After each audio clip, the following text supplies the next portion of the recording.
2 years ago, I took a tour of the States, traveled on down with one of my mates, and when I arrived in Washington, D.C., and perused its rich iconography, I happened to have an epiphany. For standing erect in the National Mall, 555 feet tall, rigid, stark, bold, not italic, is the Washington Monument, and it's undeniably phallic.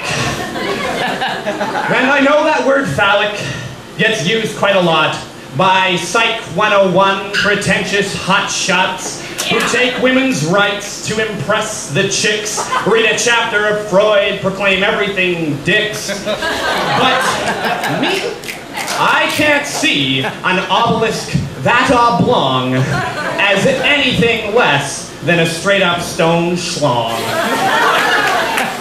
Yes, the Washington Monument is the world's biggest phallus, but if it is the scepter, then where is the chalice?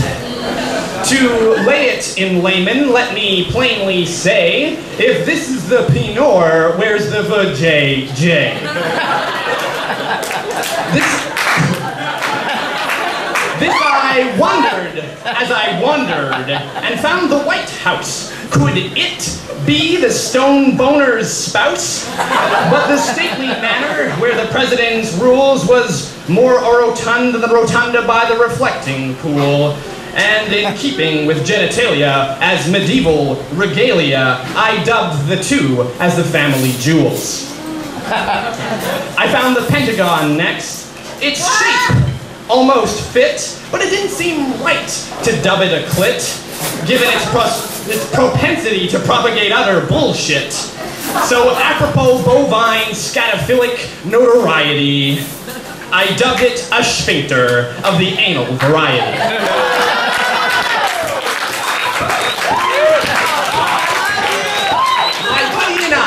We got back on the trail on a wild goose chase for this holy grail, but alas, Fort Knox was no one's box. The Statue of Liberty was more than just punani. The Hoover Dam was the bearded clam. We traveled from Oregon to South Carolina, scouring, searching for America's vagina. But we had no luck. My quest almost abandoned when we arrived at the Grand Canyon. It was big enough, sure, still and serene, but I was ready to dub it as America's queen. But I pondered a bit about all my malarkey. Are arches just architecture or manifest patriarchy? Maybe the White House is just a mansion. Sometimes canyons are just canyons.